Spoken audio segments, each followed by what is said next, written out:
In this video, I want to give you the background to creating some money-spinning info products. Now, first of all, what are info products? Well, as the name would suggest, they are products that provide information. And they can be on any subject. The world really is your oyster when it comes to creating an info product, because there are lots of different subjects that you can create info products about. There are lots of different topics and lots of different markets and niches that you can sell them to. And there are also lots of different types of info product.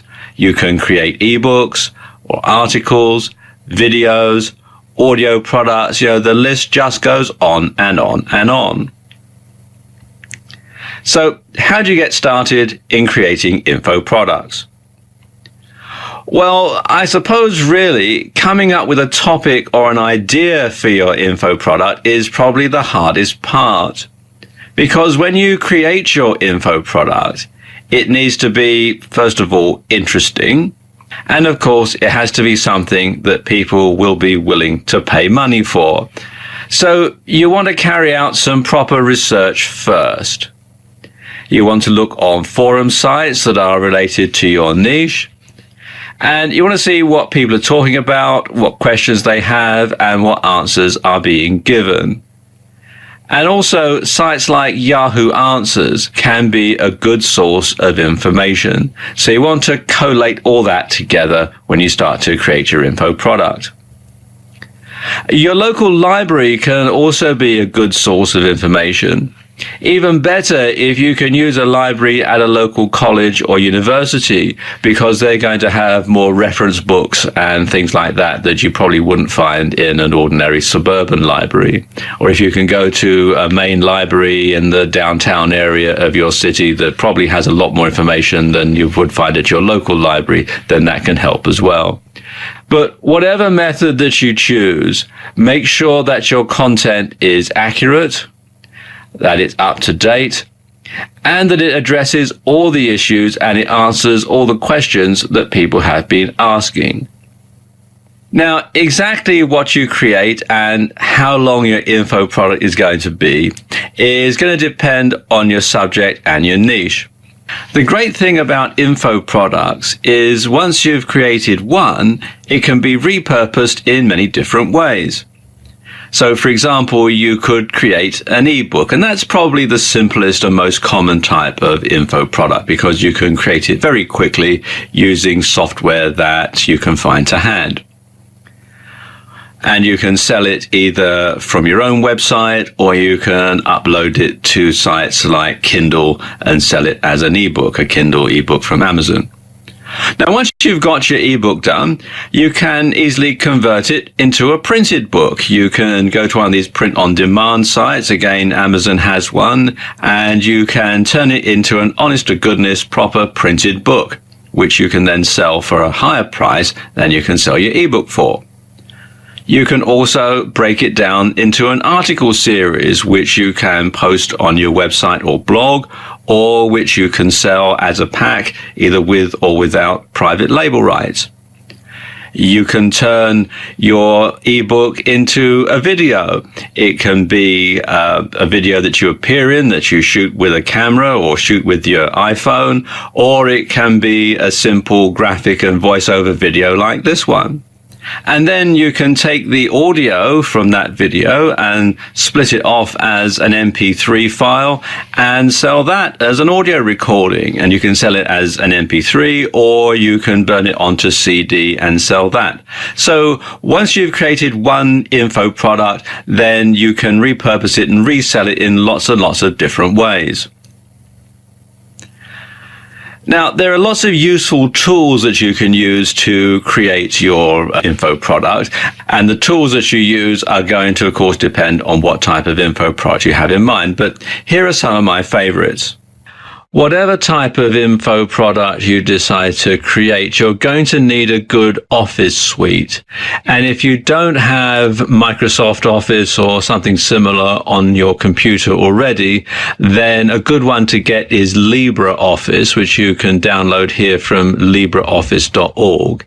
And it comes in both Windows and Mac versions. I believe there is a version for Linux as well. And it has all the things that you would expect from an Office suite. It's got a word processor, it's got a spreadsheet, it's got some graphics and drawing software, and it's got presentation software. And the great thing about LibreOffice is you can create a PDF, an Adobe PDF file, which is the standard file for distributing ebooks and stuff, from directly within the software itself, so you don't need any other third-party software, and it is actually very good. And I'll let you into a little secret. I'm actually using LibreOffice to make this video, or to make the slides and graphics for this video. If you're going to make videos, then a good tool to have is Camtasia. This is probably the best screen recording software that I know of. And you can download it here from techsmith.com/camtasia.html. It is quite expensive, but at the time that I'm making this video, they do offer a free trial. So you can make your video, sell your info video product, and make enough money to actually buy the full version. If you don't want to spend money, then there is another option here, which is Cam Studio, which you can find here at camstudio.org. It's a screen recording software, and it's open source and completely free. It doesn't come with the editing software, though, that comes with Camtasia, so you do need to have another editing program to edit your videos on. Another good software to record the screen and put together presentations and graphics-based videos is Active Presenter. This also comes with an editing program, and you can find out more at atomisystems.com/Active Presenter/free-edition. There is a paid-for version that's got a few more bells and whistles, but quite frankly, the free version is perfectly adequate. Also, another good site to look for free software is this one here, freeserifsoftware.com. And they offer lots of different software packages that you can use to create info products. I would say probably the best ones to go for are this one here, which is Page Plus, which is a desktop publishing program. Draw Plus, which you can use to create graphics. Photo Plus, which is similar to Adobe Photoshop, and also Movie Plus, which is a very good full-featured editing program. Now let's look at some best practices when it comes to making and distributing info products. First and foremost, when it comes to selling your info product, you want to have a well-designed product page. Now, the sales letter format is best for selling info products, and you should list the benefits to the customer of buying your info product. You also want to make sure that the product itself delivers value for money. So it should contain information that the customer wants now and that they can find all in one place. They haven't got to spend a lot of time going to different websites or looking up different books or all sorts of other things. You can find the information right now in your info product. So when it comes to value for money, you should actually over-deliver, because that will keep the customers happy. And of course, you should be sure to stand behind your product 100%. You should offer a money-back guarantee to all customers. Now, paradoxically, the longer you make the guarantee, the less likely you'll be asked for a refund. So there you go, just a short introduction to making info products. In this video, I want to give you a quick start guide to making money with affiliate products. I suppose the first question is, what are affiliate products? Well, affiliate products are products that you sell on behalf of someone else, and you get paid a commission for doing so. And these products can be either digital or physical. Now, the commission rates that you're going to get for selling these products can vary, but in some cases they can be as high as 100%. Like everything else, of course, there are some pros and cons to selling affiliate products. The pros are, well, first of all, there's no R&D or manufacturing costs. And the products are either proven, they've sold before, or the vendors have a good track record, generally on most sites. The delivery of the product is provided by the product vendor. Once you've made the sale, that's it. All you have to do is just do the marketing and then collect your commission at the end. Of course, there are downsides to it as well. First of all, there's no exclusivity. You can't be the only person selling this product. There's going to be lots of other affiliates selling exactly the same product all over the internet. And you can't compete on price because that is set by the product vendor. Of course, you meet all the marketing costs, so if the product turns out to be a flop, or if the marketer isn't very good, if his website isn't converting very well, then that can be money down the drain as far as you're concerned. And it's hard to build a list because in most cases, the customer signs up with the vendor, so you don't actually get access to their names and email addresses. So it's hard to build a list that you can then sell to either your own products or other affiliate products. And you don't have any control over how long the product is sold for. So you could have a product that's doing great, that's making you a lot of money, and all of a sudden, for reasons that they don't bother to explain to you, the vendor decides that they're going to stop selling it. And then, boom, your whole platform of your business can be pulled out. So you do have that problem. You have no control over how long the product is sold for. So how do you get started selling affiliate products? Well, the first thing you had to do is pick your niche, or pick your niche, as some people pronounce it. And exactly how you go about it is going to vary, really. It can be based on your own interests and inclination. It can be down to the profitability of the niche. It could be to do with the amount and quality of affiliate products that are available to that particular niche. And it could also be down to the level of competition. So you have to keep all these sort of things in mind when you're picking a niche. If you can afford to, you should purchase a product as a customer before you start selling it as an affiliate. Now, I know in some cases that's easier said than done, especially when you're first starting out and money can be tight. But if you do this, you can tell if the product is any good.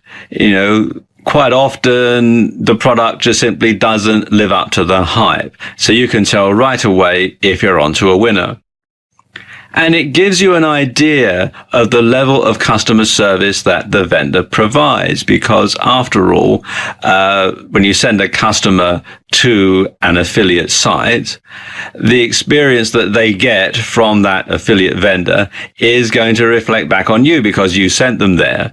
And of course, when you've actually bought the product, you can give your customers a genuine recommendation. You can say, look, I bought it and it's great, and mean it, rather than simply just saying it. In some cases, you might be able to get a review copy of an affiliate product.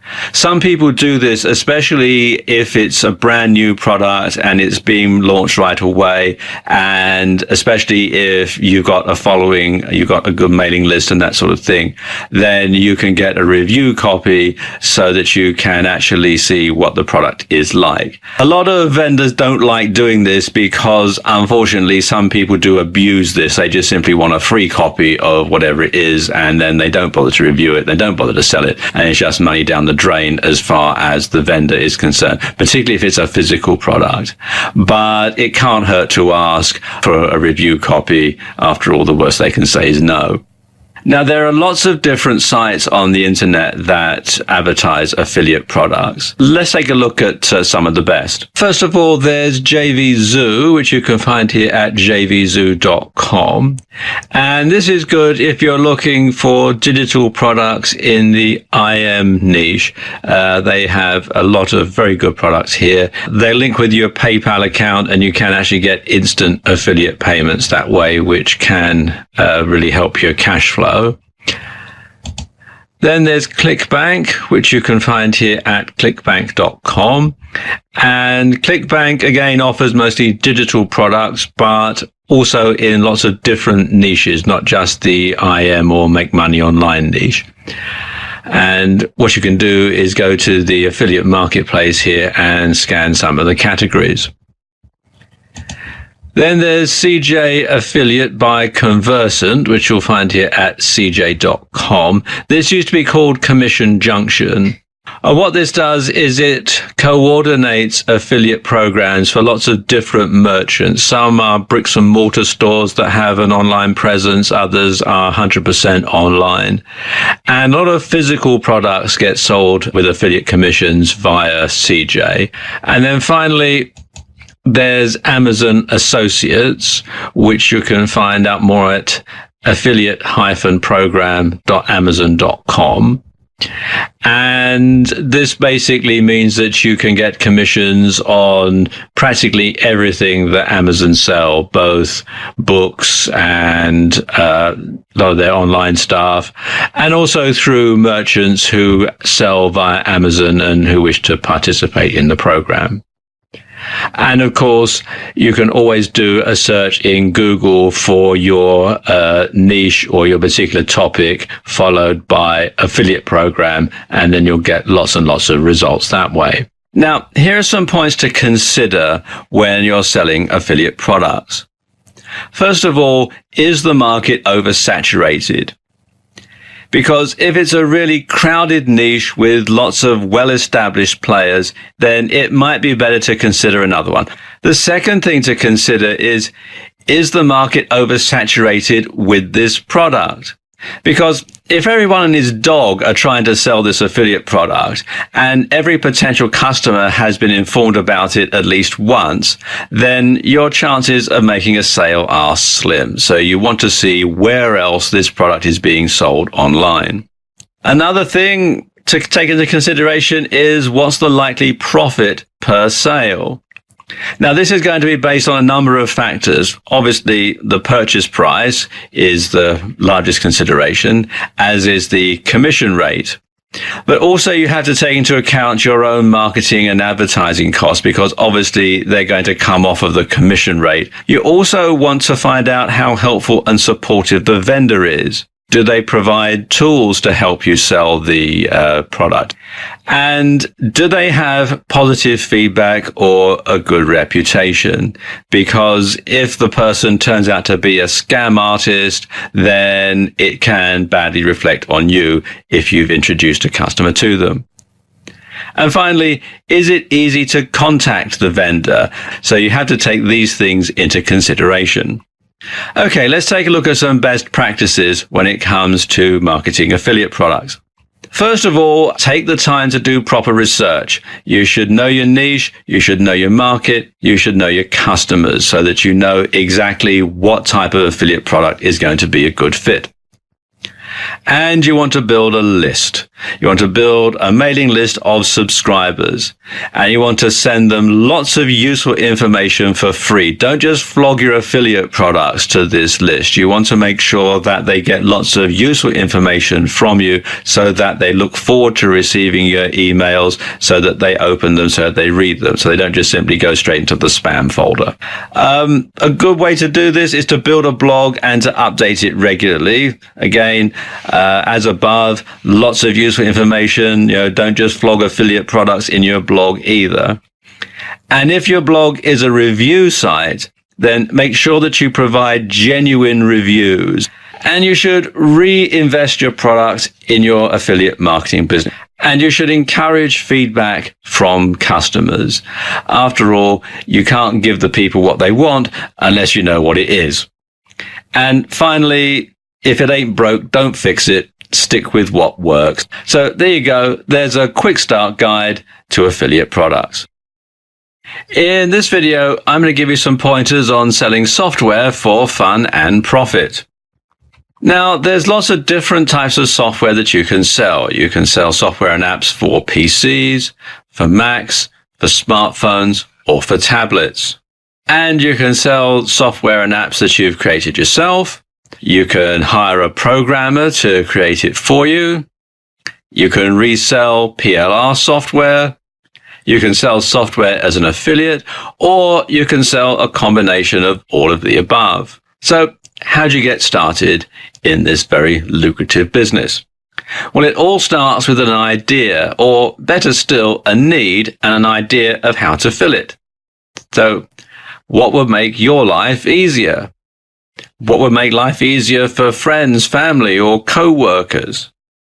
Think about that. Think about that when you're trying to come up with an idea for your software product. And you can do that. You can also take a look at forums in your niche. You can see what questions people are asking. And you can ask yourself, would a software program or app be able to solve these problems? If you're really stuck for ideas, then Google "does anyone know how to," in quotes, and go through and see if any of the tasks that people are struggling with could be automated. Next thing you want to do is draw up a business plan. You want to carry out some detailed market research, and you want to make sure that there really is a market for your software. Otherwise, you're just simply wasting time and money. You also want to look and see if there's already a software package or an app out there. If there is, then you might be able to sell it as an affiliate. It might have private label rights or PLR. Or you might be able to purchase it outright from the developer. And if you can do that, then you can resell it with your name on it, or you can modify it and then resell it. Now, if you're writing the software yourself, well, get on with it, because procrastination will kill your new software business before it even starts. If you found a need, well, so will someone else. So time is definitely of the essence here. If you're not going to write the software yourself, then you should hire a programmer to write it for you. Okay, let's talk about how you go about distributing your software. And there are several ways you can do this. The simplest way is, of course, to sell it via your own website. But you might find it more convenient to actually sell it via a third-party cloud-based platform. And these tend to be more reliable, and some handle the payment processing too. If you're going to host your software on your own server and distribute via your own website, then a good setup to go for is WordPress with the WooCommerce plugin. You can download WordPress from wordpress.org. And if you have a hosting package that includes cPanel with either Fantastico or Softalicious, you'll probably find you can download it from within the control panel and set it up in just a few clicks, and it's all free. WooCommerce is probably the best shopping cart product out there. It does enable you to have digital products sold on your site. And there are free and paid for versions. The free version can be downloaded from within the WordPress dashboard itself, or you can come here to wordpress.org/plugins/WooCommerce. You're going to need a lot of storage space and a lot of bandwidth if you're going to be distributing software this way. So you might want to have a third-party storage process for storing the software on, so you don't use up all your bandwidth from your hosting company. And a good one to go for is Amazon S3. It's a long URL here, so if you just go to Google or other search engines and type in Amazon S3, you'll be taken to this website here, which explains all about it. If you want to go for a full cloud hosting for your software, a good platform to go for is this one, AppDirect, which you can find here at appdirect.com. You can also host your software on JVZoo, which you'll find here at jvzoo.com. And this also means that you have the option of generating affiliate sales for your software. And finally, you can now distribute software and apps from the Amazon website itself and sell them via Amazon. And you can, if I scroll down here a bit, you can see some of the things you can have, mobile apps, Android, Fire tablets, etc. And you can read more about it at developer.amazon.com/apps and services. Now let's discuss some best practices when it comes to selling software. You want to beta test your software to get rid of as many bugs as possible, because if you're selling buggy software, then you're going to get a lot of returns. When you do sell your software, you want to make sure you have screenshots of the software on your website so people can see what it's going to look like. Or better still, have a video demonstrating your software in action so people can see exactly what it does. You should also consider a freemium distribution model. Now, what this means is you give away a basic version of your software for free, and you charge to unlock all of the features. So people can get an idea as to what it looks like, they can get an idea as to how it works, they can get used to using it, and then when they want to get all of the features, then they pay you and you send them a code and it unlocks it all. Or alternatively, you could give away a free trial version. And these usually last for about 30 days. And after that, if the person who's got the free trial version wants to continue using it, then they have to pay you and you send them a code that unlocks it and it's all fully unrestricted. And of course, you should always stand behind your product 100% and offer a prompt and courteous refund if asked. So there you go. There's a short intro into selling software for fun and profit. In this video, I want to talk about membership sites. Now, membership sites are also known as subscription sites. And a membership site has content that's only available to members, obviously.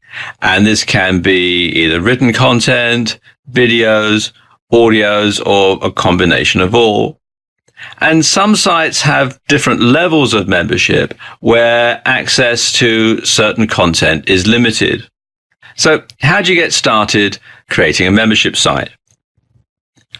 Well, first of all, you want to research your niche to make sure that there's a demand for a membership site. Now, if you're already selling info products to a niche and you have a mailing list, then you stand a better chance of successfully launching a membership site because you know that there already is an audience for it. You can host a membership site online, or you can have a subscription mailing list where you send out information to members in return for a monthly fee. When it comes to having a platform for your membership site, there are two that I recommend. Both of them have free and paid for components. And the first one is WordPress using the A Member plugin. WordPress you can install here from wordpress.org, or if you've got a hosting plan that includes cPanel and either Fantastico or Softalicious, you should be able to install WordPress from within your control panel. Then you want to get the A Member plugin, which you can read about here at amember.com. There is a free version which you can install from within the WordPress dashboard, but it's worthwhile getting the paid for version because it does come with a lot more features. Unfortunately, by the time you watch this video, I suspect their Christmas sale will be over, but it is actually quite reasonably priced anyway. The other combination I recommend is Joomla, which you can read about here from joomla.org. And again, you may be able to install this from within your control panel. Joomla is similar sort of thing to WordPress. It's a content management system, and it's open source, and again, it is free. It's a bit more complicated and clunky than WordPress, though. And if you decide to use Joomla, then you also want to use this plugin, which is Account Expiration Control, otherwise known as AEC. And you can get this from within the Joomla extensions directory. It used to be free, but sadly you have to pay for it now. But it is a very good full-featured membership site plugin. The important thing to bear in mind is whatever platform you start out with, you should stick with it, because it's very difficult to change to a different platform once you've got your membership site set up, principally because all of your members will then have to re-enroll and resubscribe, and you'll find that a lot of people won't. So you'll lose a lot of membership if you decide to change platforms. So have a look at the different platforms out there. There are others in addition to these two combinations, although these are probably the most popular two. And whatever you decide to do, stick with it, because it's very difficult to change afterwards. So how do you go about getting content for your membership site? Well, there are several different ways. First of all, and probably the most common way, is you can create it yourself. Or you can outsource it. You can get someone who's an expert on the subject to create it for you. Another good way of getting content for your membership site is PLR content. However, a word of caution here: if you are going to use PLR content, you should rework it or repurpose it to make it unique. You don't want to have something that somebody can find for free elsewhere on the internet. You obviously want to make sure that they can only get access to this content on your membership site in return for becoming a member. Now, retaining members can be a problem when you have a membership site, because you find that some people will sign up and they'll have a look around your site, and then after they've seen everything that's on there, they'll simply stop their subscription and leave. So a good way to retain members is to give new members a tour of the site and show them around, because they might not be aware of all the features of the site. They might go to your site for a specific purpose, just look at that, and then not bother to look at the other content. So you want to show them around to keep them interested. You could also offer a free gift or a welcome pack, so that people feel obligated to keep their membership going. You should also upload new content to your membership site regularly, at least every month, because then it gives people a reason to come back to your website over and over again. Something else that you should do is have a forum on your membership site. And quite frankly, I think every membership site should have a forum, because this gives members a reason to come back to your site more often. Another good way to retain members is to make it a reference or an authority site. And another way that you can do it is to have different payment plans. And you can have a discounted rate for longer subscription periods, and that will help you to retain members for longer. All right, let's look at some best practices when it comes to having a membership site. First of all, you want to make sure that you only provide quality content. And it must scream value for money. It must be something that people are not going to be able to get for free somewhere else. Having different levels of membership can be good as well. Some membership sites operate this sort of system where you have free basic membership, where you get access to information that isn't perhaps the most up to date, but it gives them an idea as to what's on the site. And then you have gold, silver, and bronze levels, with each one having a different amount of access to different parts of the site. So you have an incentive for people to sign up to the most expensive part of the site because they get access to more stuff, obviously. But if you do that, you want to make sure that the more expensive levels offer something that members can't get anywhere else. That's very important. Now, bear in mind, it takes time to make a membership site successful. You'll find that the membership will grow slowly over time. And of course, a lot of people unsubscribe. And so it does take some time. It's not something that's going to be an overnight success. But once you have built it up, then you're going to have a recurring income coming in month after month after month. So there you go. Here's some tips on starting your own membership site. In this video, I'm going to give you some pointers to starting your own eBay business. eBay is an online auction site, and items can be sold via auction bids or using their fixed price buy it now feature. You can sell products but not services, and the products must be physical, so you can't sell an ebook or anything like that. And this is not a good place to sell info products. Now, the great thing about running an eBay business is that you can run it from anywhere. Contrary to popular belief, you don't have to have a warehouse full of stuff, although it's more profitable if you have. If you have a bricks and mortar store, you can operate an eBay store alongside it and reach a far wider audience than you could do with relying just on people who pass your door. In fact, I know a guy who closed his bricks and mortar store completely to concentrate on his eBay business. When I asked him why, he said, "I'm making more money that way. I only have to spend a few hours each day dealing with orders, passing them up and getting them in the mail, and I've got the rest of the day free. The overheads are lower too. I don't have to pay rent and taxes on my shop. I've converted a spare room into an office come warehouse, so it really costs me nothing." And I found that there are lots of other people who've had high street stores who've actually decided to go this way as well. And it really is a retail model for the future. Okay, let's take a look at the eBay site itself. And this is eBay. This is the main eBay site, which you can find here at ebay.com. This is the US version. They do have other versions of the site for other countries like the UK and Australia and France and some other countries as well.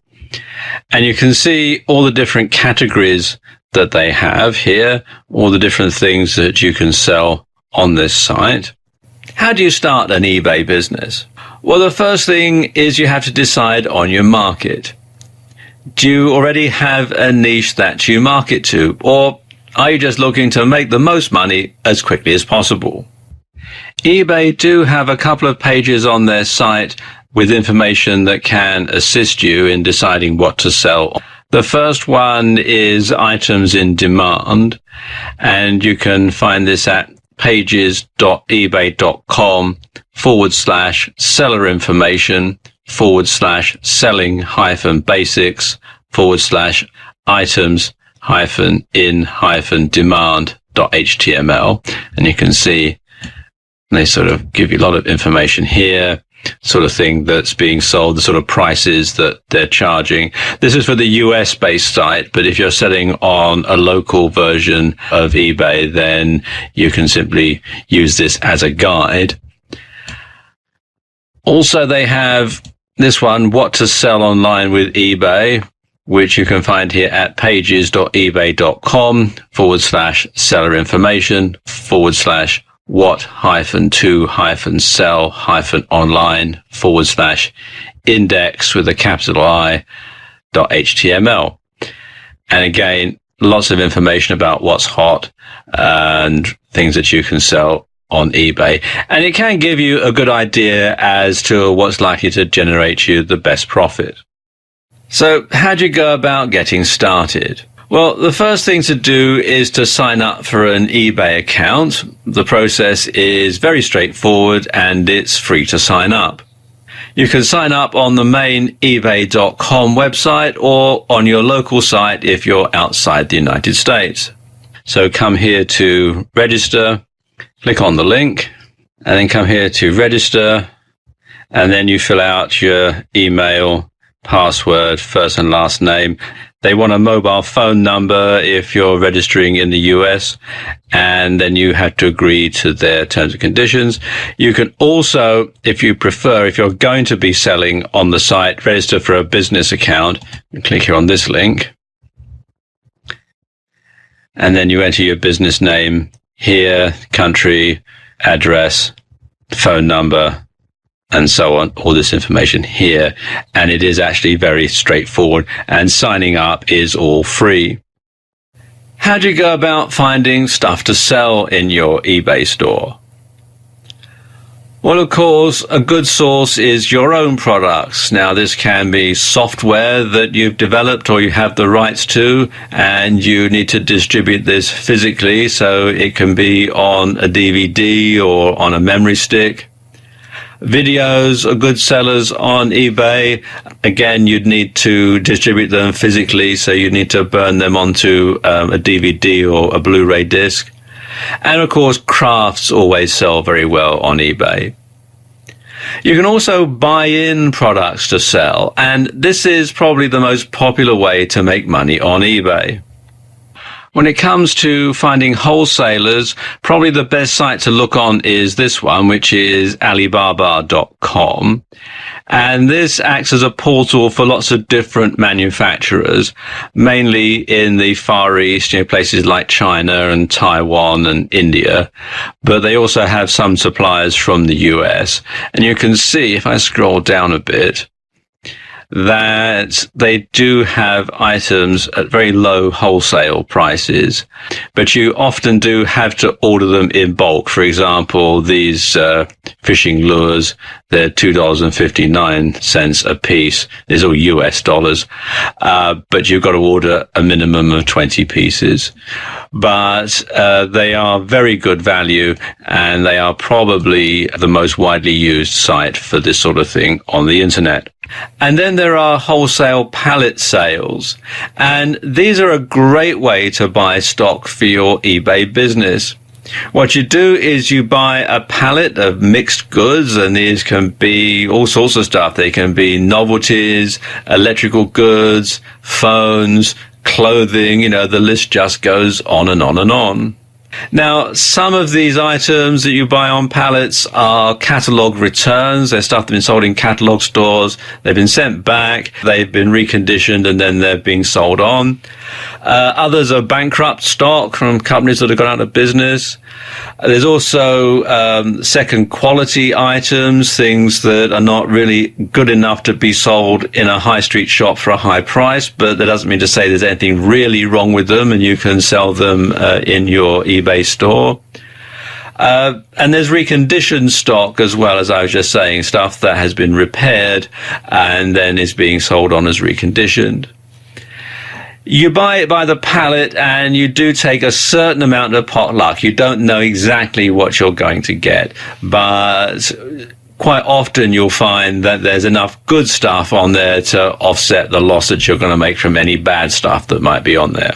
If you do a search in Google for wholesale pallet sales, you'll find a lot of different sites listed. Let me show you some of the good ones here. The first one is Premier Wholesaler, which you can find here at premierwholesaler.com. They're a US-based site, but they'll ship worldwide.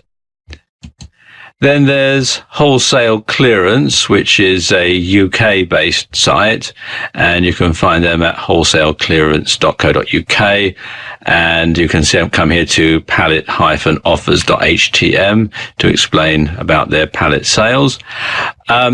There's Wholesale America, which you can find here at shopwholesaleamerica.com. Again, they're a US-based site. And you can also find a lot of information about pallet sales on this site here, which is wholesale-dropshipping-forums.co.uk/buying-wholesale-pallets, which explains the process in some detail. So what are some best practices when it comes to running your eBay shop? Well, eBay have quite a number of them on their website, and here are a few. First of all, they say you should clearly describe the item. You want to specify the item's condition, you should describe any flaws, and you should include lots of pictures. You should clearly specify your terms and conditions. In particular, you should include shipping costs and methods used, payment details, returns, and fees. And when it comes to returns, you should offer a generous returns policy. You should set up payments to avoid unpaid items, and you should offer PayPal. You should use eBay Checkout and sign up for unpaid item assistant. You should always specify your shipping and handling services, provide all the details, including costs and handling time, and you should use the resolution center to respond. You should provide detailed information in your listing to help buyers get the answers they need. So there you go. There's a brief introduction to setting up and running your own eBay store. In this video, I want to talk about drop shipping and how you can use it to make a tidy profit. Now, what is drop shipping?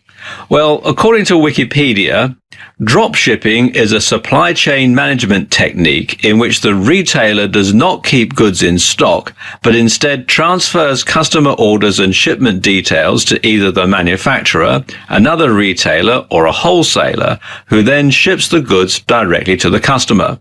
As in retail businesses, the majority of retailers make their profit on the difference between the wholesale and retail price, but some retailers earn an agreed percentage of the sales in commission paid by the wholesaler to the retailer.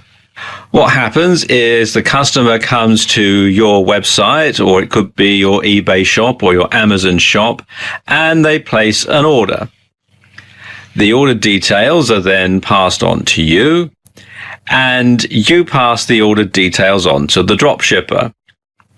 The payment details are then passed on to you. Now, this can be instantly if you happen to have your own website and your payment method is something like PayPal or a merchant account with your bank.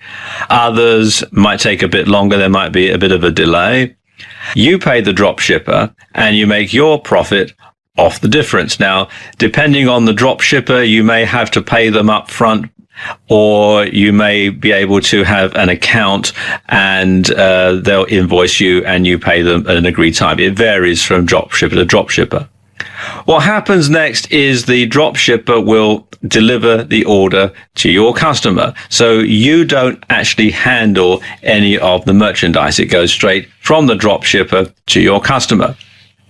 Some drop shippers also handle the returns, so the customer will send the item back to the drop shipper if they're not satisfied with it, and the drop shipper might issue you a refund, or it might just be a credit against future purchases. Others, the customer will have to send the item back to you. You'll have to refund the customer and then take it up with the drop shipper. It all depends on the arrangement that you have with the drop shipper. It does vary from drop shipper to drop shipper.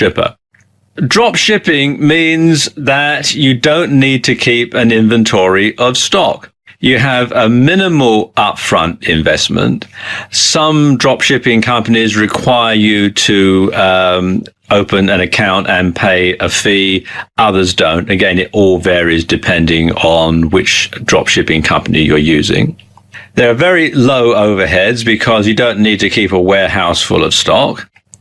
And you can sell large physical items without needing somewhere to store them. So you can have a drop shipping business selling lawnmowers when you live on a top floor apartment, for example.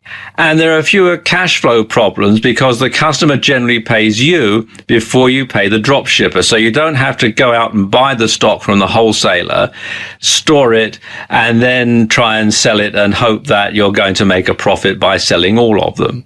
Okay, so how do you get started as a drop shipper?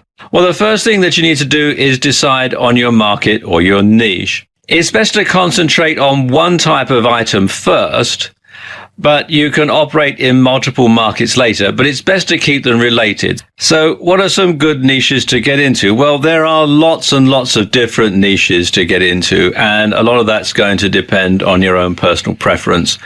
But according to the website williamshaker.com, the best niches to get into are cosmetics, greetings cards, mattresses and furniture, clothing, jewelry, and that means diamonds and watches and that sort of thing, and sunglasses or eyeglasses. A good way of finding popular dropshipping niches is to come to this site here, which is watchcount.com. And this keeps a track of the items that are being watched on eBay. And it's eBay US, but also the UK version, Australia, Canadian, and so on. And this gives you an idea as to what's hot on eBay, because what's hot on eBay is going to be popular elsewhere, and a lot of items, of course, are drop shipped from eBay. Now, once you've decided on what you're going to sell, the next thing you need to decide is what sales platform you're going to use to sell it. Are you going to sell via your own website, or are you going to sell on a third-party site like Amazon or eBay? Or are you going to have a combination of all three? If you're going to sell via your own site, then the best platform to run is actually WordPress with the WooCommerce plugin. Now, you can download WordPress for free from wordpress.org. But if your hosting package includes cPanel and Fantastico or Softalicious, you should be able to install WordPress from within your control panel. WooCommerce, which is a shopping cart plugin, is actually set up to allow drop shipping. It can send an email to your drop shipper to notify them of the sale and where it's to be sent. There are free and paid for versions. The free version can be downloaded from within the WordPress dashboard, or you can come here to woothemes.com/WooCommerce.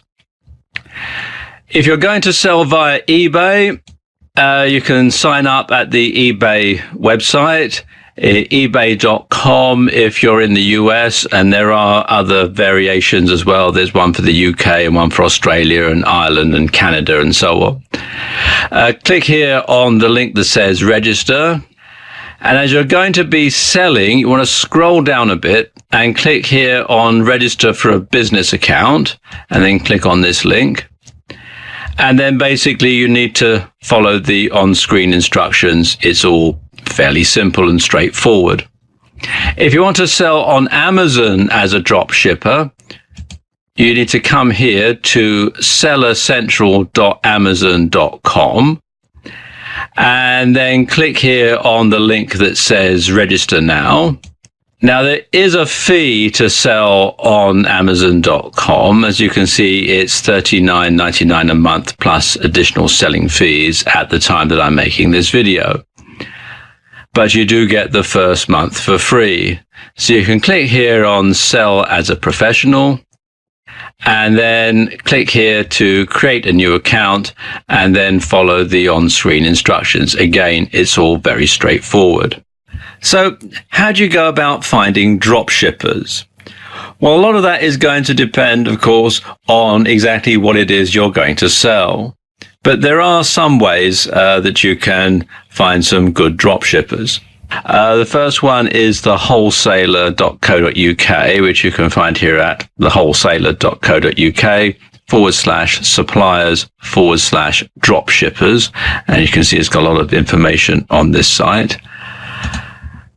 A US-based site here is dropshippers.com. Again, lots of information here. This is a membership site you have to pay for, but at the time I'm making this video, they are offering a 7-day free trial. And it has a lot of information about dropshipping as well, not just a list of suppliers.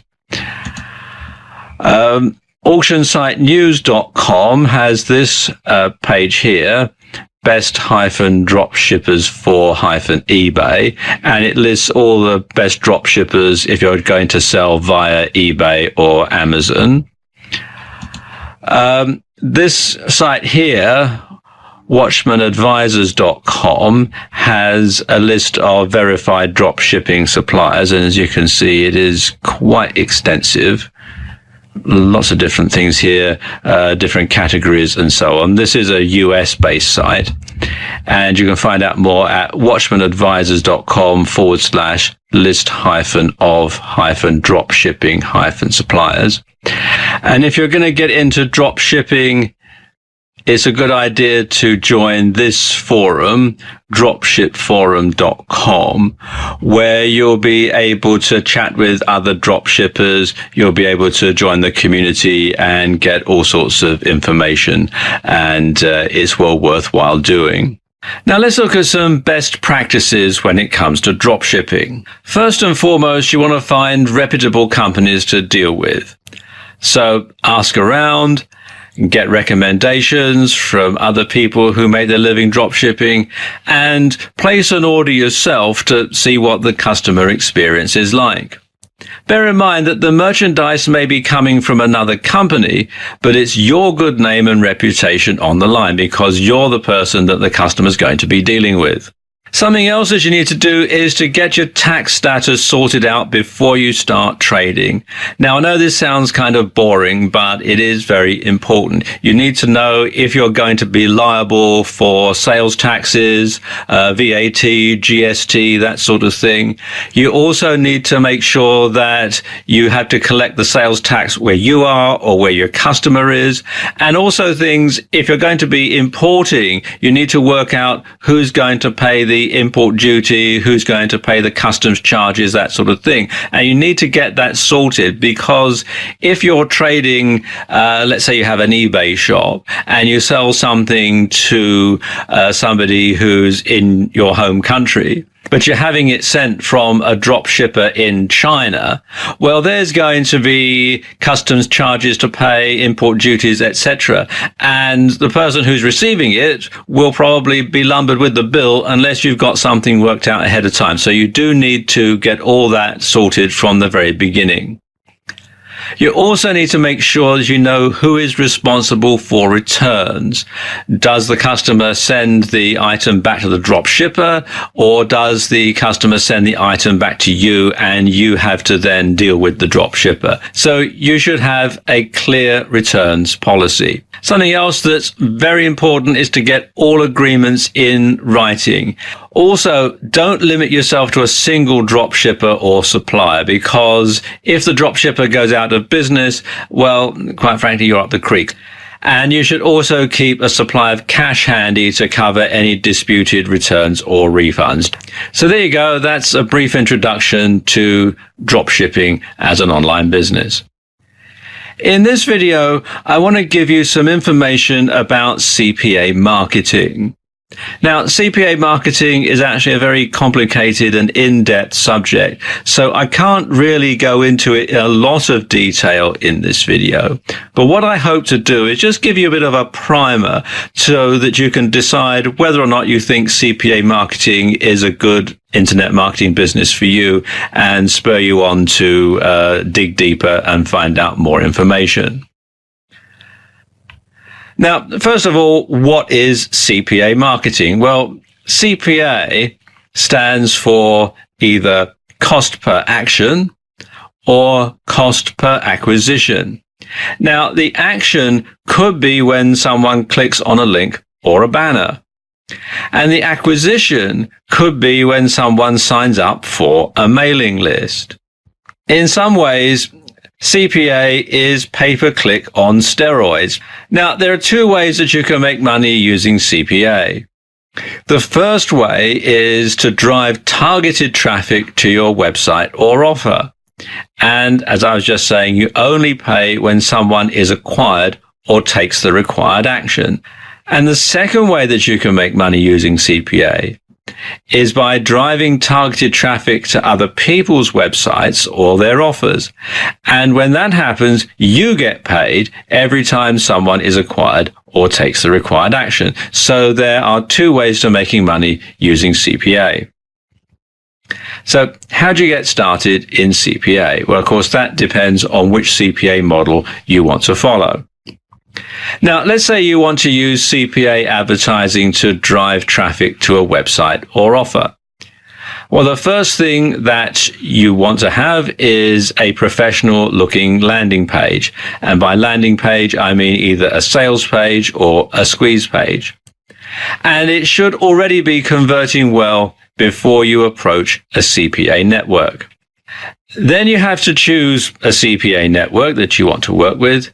You want to sign up and you want to get accepted. Now, I'll talk a bit more about that later on in the video.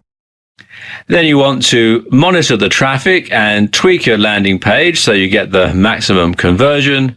And finally, you pay for your actions or your acquisitions. Now, if you want to make money through CPA offers, then the procedure is slightly different. It's best to already have an established monetized blog with plenty of content and subscribers. And you want to have lots of traffic. And by lots of traffic, I mean at least 50,000 visitors to your website per month, 50,000 unique visitors, preferably more. In fact, the more the merrier, but I wouldn't bother trying to do CPA with less than 50,000 visitors per month. Now, you and your blog should already have a track record of affiliate sales, pay-per-click revenue, and so on. You have to bear in mind that the CPA network makes its money by taking a cut of what the advertiser pays you. So it's in their best interest that you're able to generate as much revenue for their client as possible. Once you've been accepted, take a look at the network's offers. Choose one that's a good fit for your site. Place the advertisement or text link on your site, and you also want to place those in the messages that you send to your subscribers. You want to tweak all this so you get the maximum conversion, collect your payment, and rinse and repeat.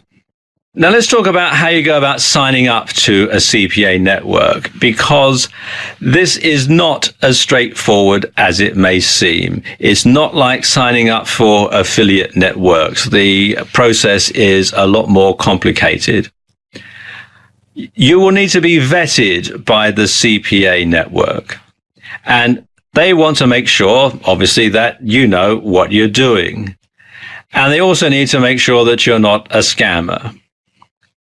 So marketers with an established track record are preferred by these CPA companies. They want to make sure that you're getting traffic, that your website converts, that you're getting affiliate sales, that you're getting pay-per-click click-throughs and that sort of thing.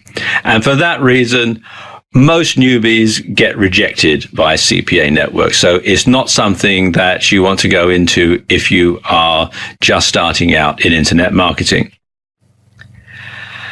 Now, when you apply to the CPA network, you want to do your homework beforehand. You need to make sure that you look professional. So you want to have a professional landing page if you're an advertiser, and you want to have an established blog with unique content if you're a publisher. And you need to make sure that you sound professional too. You see, many CPA networks will want to interview you over the phone. They'll want to call you up and they'll want to give you an interview, almost like they're interviewing you for a job, quite frankly. So you should make sure that you have all of the relevant information to hand so you can tell them all the statistics that they're going to ask for. And it's a good idea to practice with a friend so that you sound confident and you sound professional and you sound like you know what you're doing. Okay, let's take a look at some popular CPA networks. Okay, the first one is Max Bounty, which you can find here at maxbounty.com. Then there's Ascend Media, which you can find here at ascendmedia.com. Then there's AdGate, which you can find here at adgatemedia.com. And there's CPA Lead, which is cpalead.com. And ProLeads Media, which is proleadsmedia.com. Then there's Google AdSense. Now, Google AdSense isn't a CPA network in the strict sense of the word. It is a pay-per-click network. But It's easier to sign up with Google AdSense than it is with some of the CPA networks. And the experience that you can get from monetizing your site with Google AdSense and the results that you get will hold you in good stead when it comes to signing up with a CPA network. Now let's take a look at some best practices when it comes to CPA marketing. Now, as an advertiser, you want to make your ad and your landing page copy compelling. So hire a copywriter to do the job properly if you're not confident about doing it yourself. As a publisher, you want to make sure that you have relevant copy on your blog. Don't just have a page full of ads, because that's not going to get you very many conversions. You also want to place the ads or the text links where they're likely to get noticed. Within the copy, in between the paragraphs, that tends to be the best sort of places to put CPA ads and CPA text links. Now, don't expect to make a fortune through CPA overnight. Despite the hype, the payouts do tend to be modest. So there you go. That's a primer into CPA marketing. In this video, I want to show you how to make some quick cash using Craigslist arbitrage. Now, this video isn't very long because, quite frankly, this method is very simple. There's not a lot to it. Let me just explain it quickly. What happens is an advertiser places an ad in the gigs section on Craigslist. You read it and you find a freelancer on an outsourcing site who's capable of doing the job. You contact the advertiser, put yourself forward as a candidate, and if successful, you get hired to do the job and you agree a fee. You then outsource it to the freelancer and pass the completed work on to the advertiser. So then the advertiser pays you, you pay the freelancer, and you make a profit off the difference. Simple, eh? Well, here's how you get started. First of all, you want to familiarize yourself with the sort of services that are being offered on outsourcing sites.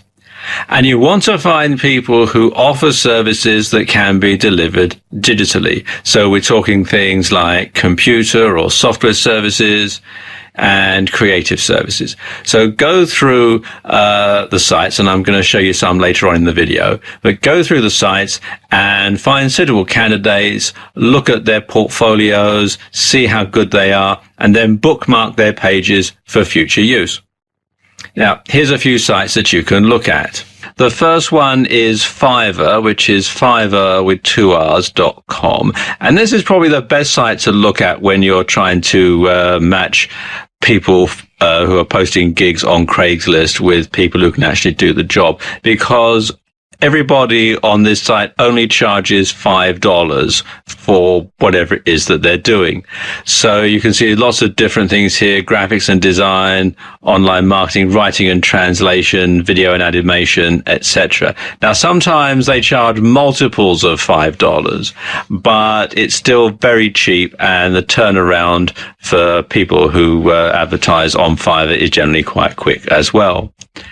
For things that are more involved, you might consider coming here to Upwork, which is Upwork.com. This is perhaps for bigger jobs, jobs that are going to take longer time to do. Also, Freelancer, which is Freelancer.com. And again, take a look at the people who are advertising here, make a note of their rates, the sort of charges that they've done on previous jobs, and bear that in mind for when you actually go to Craigslist to actually start looking for gigs. Now then, you go to Craigslist, and it can be anywhere. It doesn't have to be your local Craigslist. And you look in the gigs section, and the sort of thing that you're looking for are the sort of things that the people on the freelancing sites can provide. So things like writing, graphics, web design, WordPress, that sort of thing. Now, these fill up quickly, so only look at the gigs that have been posted on the day that you're looking or the previous day. If it's the day after that, then chances are that the person who's posting the gig has already found someone to do the job. Let me just show you what I mean. For demonstration purposes, I've come here to the New York City Craigslist, but quite frankly, you can go to any Craigslist anywhere to do this. You don't actually have to be in New York City or wherever the Craigslist is based. And we scroll down to where it says gigs, and I'm going to look here on the creative gigs. Let's just click there. And you can see some of the things that they're doing. Some, for example, extras needed tomorrow in Union Square. Well, that's probably not going to be a good one to go for. But some of these ones like, let's pick one here. Let's see.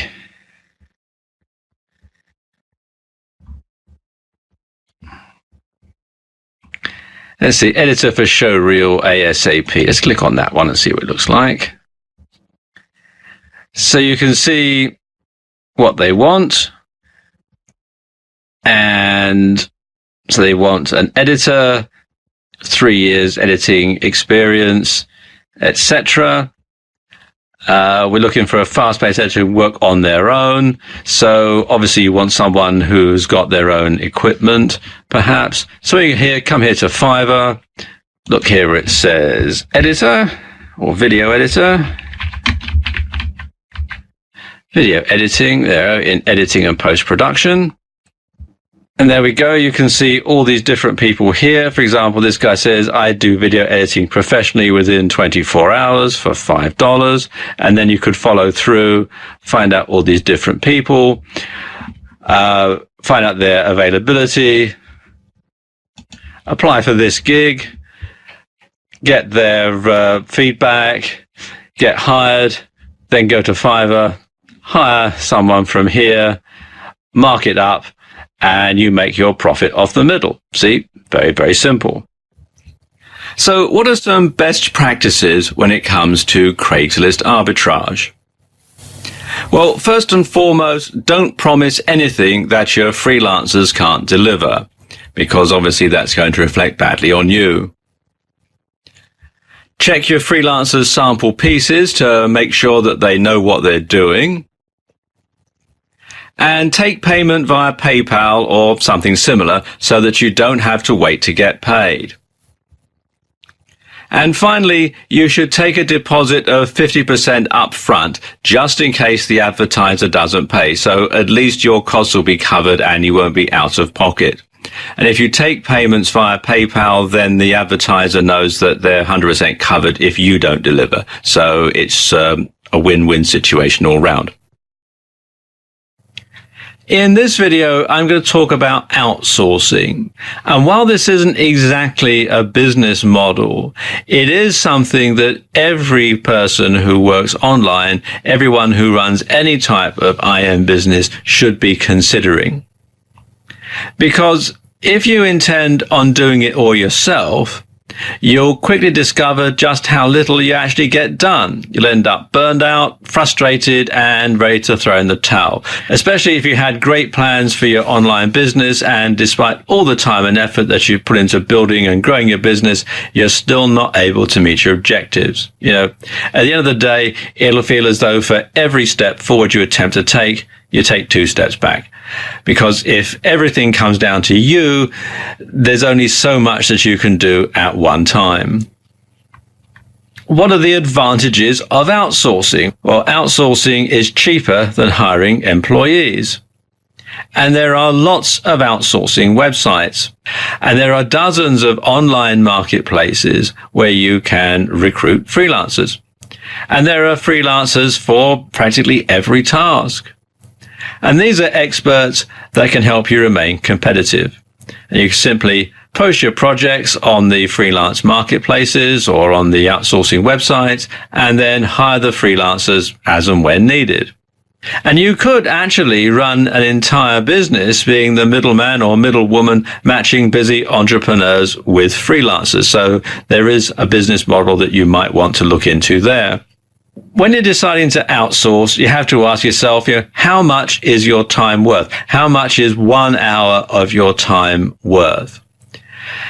And there are some things that only you can do. Some things that are the brains of your business, only you know how to do it. But Everything else should be outsourced. Certainly anything that doesn't directly generate any revenue for you should be outsourced. Freelancers are not added to the payroll, so your overheads don't go up dramatically. Plus, you don't have all the other hassles that come with hiring full or part-time staff. Now, outsourcing allows you to do more things in the same amount of time, and it also enables you to harness the power of experts to do the things that you're not good at. And really, outsourcing means that you can spend more time working on your business rather than working in it. So, if you need a coder, well, you can hire a coder on a per project basis. And if you're looking to hire a virtual assistant, well, you can hire one on a weekly or a monthly basis. Now, there are lots of places online where you can hire freelancers, but here are some of the best sites. Now, the best sites that I know of to hire freelancers are Upwork, which is upwork.com, Freelancer, which is freelancer.com. Then there's Fiverr, which is fiverr.com. And this is a good site if you want to outsource just a one-off temporary job, because everything on this site is $5 or combinations of $5. If you're looking for anything to do with internet marketing, then the Warriors for Hire section of the Warrior Forum is a good place to look. If you're looking for things like copywriting or SEO or that sort of thing, you can generally find someone here who can do the job for you, and generally at a very reasonable price. And you can find that at warriorforum.com/warriors-hire. Now, what are the best practices that you should employ when hiring freelancers? Well, first of all, you want to choose a level of outsourcing that you're comfortable with. Some people feel comfortable about delegating everything. Some people only like to delegate things that they don't absolutely 100% feel they need to be in control of. And whichever suits you best is the one that you should go with. Choose a level of outsourcing that you're comfortable with, and of course, a level of outsourcing that you can afford. You want to check feedback from previous assignments, and if you're hiring from some of the sites I showed you earlier, you should be able to do that quite easily. Likewise, you should ask for samples of work before you hire them. Now, developing a team of freelancers is the easiest way to leverage your time. And outsourcing is about working smarter, not working harder. So there you go. That's a short guide to outsourcing, something that every entrepreneur should be doing. In this video, I want to talk to you about the basics of YouTube marketing. And you can use YouTube marketing to generate traffic for your own products or for affiliate products. And you can also set yourself up as a YouTube marketer to drive traffic to other people's websites and sell other people's affiliate products. So there is two aspects to this business that you might want to employ. Now, YouTube marketing, as I just said, is marketing using YouTube to drive traffic to an offer or a website. And you can create your own videos for this purpose, or you can buy ads on other people's videos. Believe it or not, YouTube is the second most popular search engine on the internet, right after Google, which happens to own YouTube. And the top ranked videos on YouTube also show up on the first page of Google. So you can get double the benefit if your video happens to be highly ranked on YouTube. And it is actually much easier to get a video ranked on YouTube than it is to get a website ranked on Google. So how do you get started? Well, first of all, you want to decide if you want to have your own videos or whether you want to advertise on other people's videos. And if it's your own videos, are you going to be able to make them yourself? Because a bad video might imply a poor quality product or service. So hire a pro if you're in any doubt. Now, if you're going to be creating your own video, there are some useful tools that can help you. The first one is PowerPoint, which you can find out more about here at products.office.com/en-us/PowerPoint. And it's a graphic presentation software that you can use to make graphics for videos as well. As you can see, at the time I'm making this video, PowerPoint 2016 comes with an Office 365 subscription, or you can subscribe to Office 365 and get PowerPoint. It is a bit expensive, so if you're on a budget, you might want to try this one here, which is LibreOffice, which you can find out more about at libreoffice.org. And it's very similar to Microsoft Office, except, of course, it's free. Now, I'll let you into a little secret. I'm using the presentation software, LibreOffice Impress, to make the slides for this video. To record the screen, the best type of software that I know of is Camtasia, which you can find out more about at techsmith.com/camtasia.html. It's not cheap, but it does come with a free trial. At least it does at the time I'm making this video.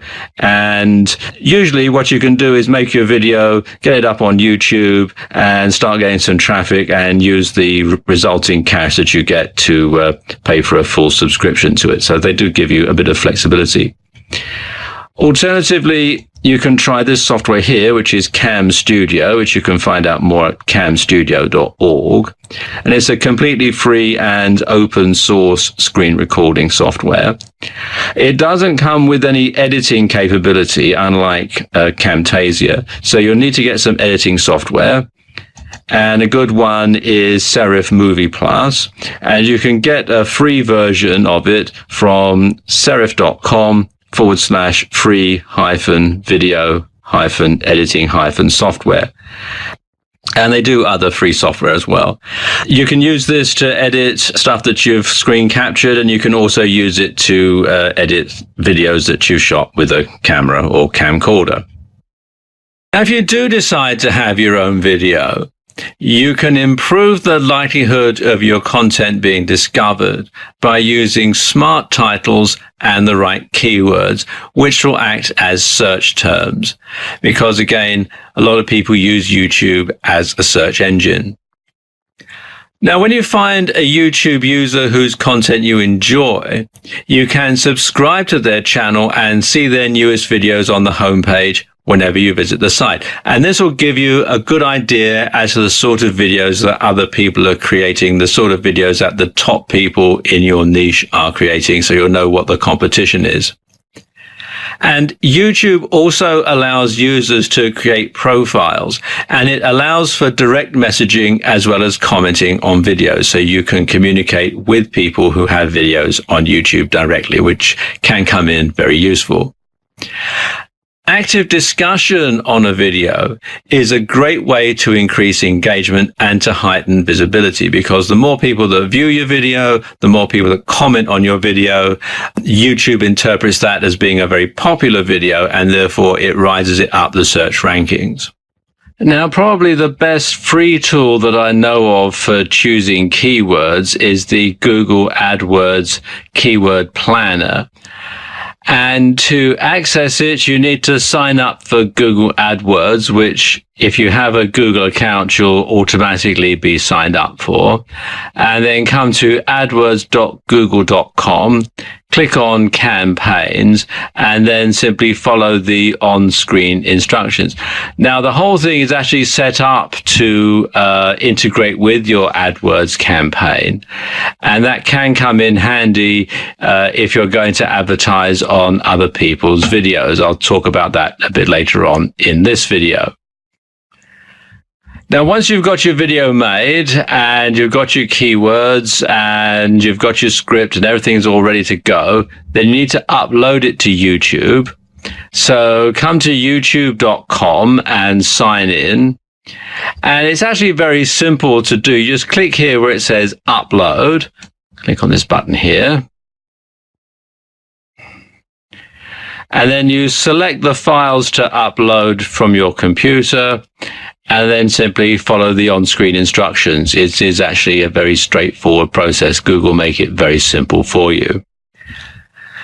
Advertising on other people's videos is handled by Google's AdWords advertising program. And this is pay-per-click, so there are some costs involved and some restrictions on what you're allowed to advertise and the type of site that you can send traffic to. So, for example, you can't send traffic to a squeeze page from an AdWords ad. Now, the advantage of doing things this way is that you can get instant traffic to your site, because if you're advertising on a highly ranked video, on a popular video, then lots of people are going to see your ad. Now, a good YouTube marketing strategy is to start with paid ads as part of a wider AdWords campaign. In the meantime, you want to start making your own videos and getting them ranked. Now, let's talk about some best practices when it comes to YouTube marketing. First and foremost, when you're advertising on other people's videos, you want to spend some time watching videos that rank for the keywords that you're going to be using. And you want to make sure that they're a good fit for your product, your affiliate product, or your service.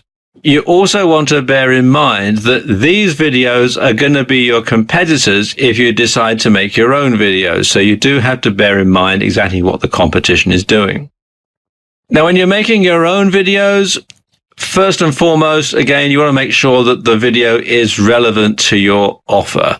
You want to make sure that people who are going to watch the video are the sort of people who are going to be interested in your offer. Now, don't make it too salesy. Entertainment videos rank much better.